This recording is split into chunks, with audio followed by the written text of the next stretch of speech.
Le petit lapin et l'arbre magique. Il était une fois, dans une belle forêt verte et colorée, un petit lapin nommé Léo. Léo était curieux et aimait explorer la forêt. Chaque jour, il sautait joyeusement d'un endroit à l'autre, découvrant de nouveaux sentiers, sentant les fleurs et écoutant les oiseaux chanter.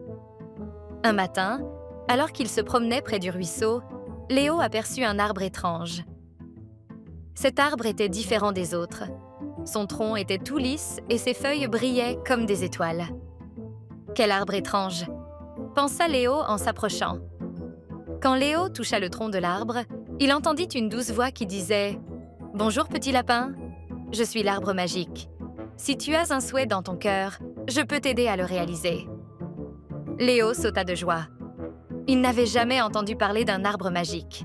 « Un souhait? Vraiment ?» s'écria-t-il. « Eh bien, je souhaite pouvoir sauter plus haut que tous les autres animaux de la forêt. » L'arbre magique sourit et, avec un doux souffle de vent, il souffla des étincelles autour de Léo. « Ton vœu est exaucé, petit lapin. » Léo sentit une étrange sensation dans ses pattes, comme si elles devenaient plus légères. Il s'élança dans les airs et, à sa grande surprise, il sauta tellement haut qu'il toucha presque le sommet des arbres.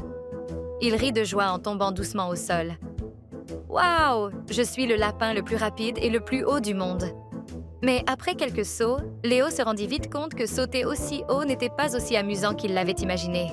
« Ouf, je suis un peu fatigué, » pensa-t-il, et il remarqua qu'il avait du mal à atterrir en douceur.